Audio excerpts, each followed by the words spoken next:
Hi, I'm Pauline Bronstein, and I'm here to talk to you guys about a passion.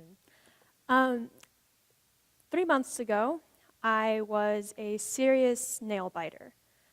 I really hated that part about me. I would look at my nails and I'm just like, that's disgusting, that's gross, I hated myself. And I decided I want to change that. So I started researching what I could do to try breaking that habit. And I found that a lot of people use nail polish because they don't want to ruin something they've created or taken time on.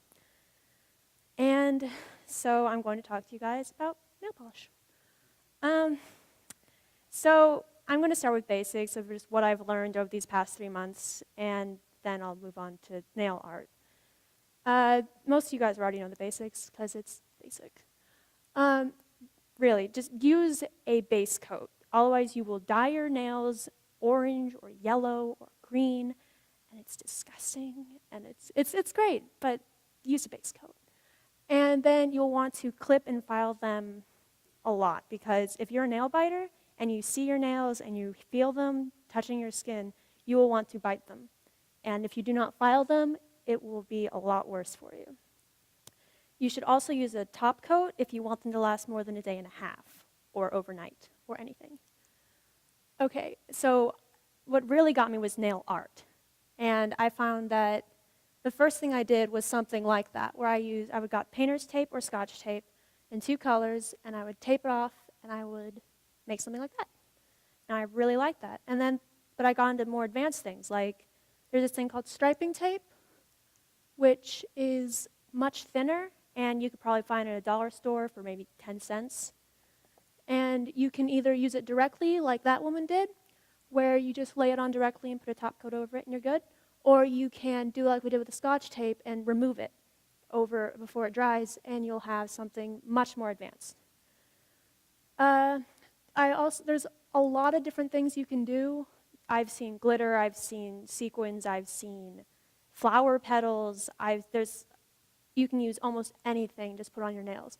That woman over there used string and sequins to make Christmas lights, and she used newspapers.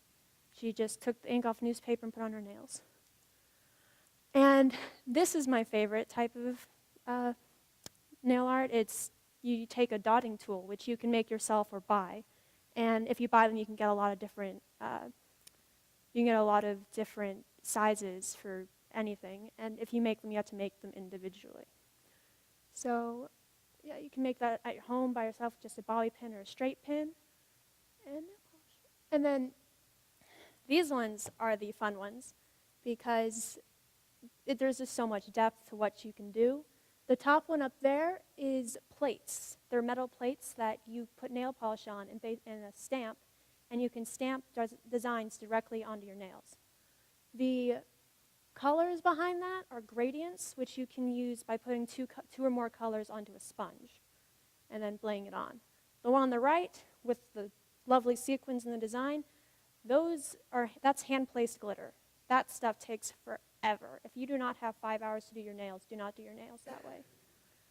And this stuff over here is also a personal favorite. It's saran wrap.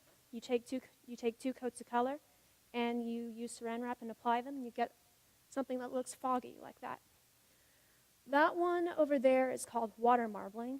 It's basically you have a bowl of water. It has to be purified water, distilled. And you put nail polish in like you would in a science experiment. You just put a few drops in, put a few drops of another color, swirl it around, dip your nail in, and you get that. Now, another bit that really interested me, that really hooked me onto it, was the science behind some of these.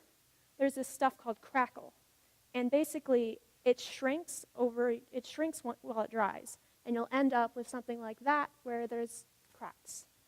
And then another one is magnetic nail polish, which has iron filings in it that make designs like that once you put a magnet over it.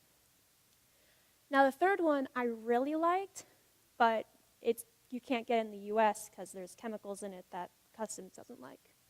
So there was a lot of controversy about that in a internet forum that I frequent that deals with nail polish. Decided, hey, we're going to try figuring out how to do this. So in a week, they'd found out that if they water marble, but they spritz the marble with hand sanitizer, then they can make holes that are almost exactly like those. And then they can just smudge it if they want to do something else. So that really got to me. And I found I really love the creative aspects of nail polish, and that's my hobbies. Those are my hobbies, those are my passions. Thank you very much.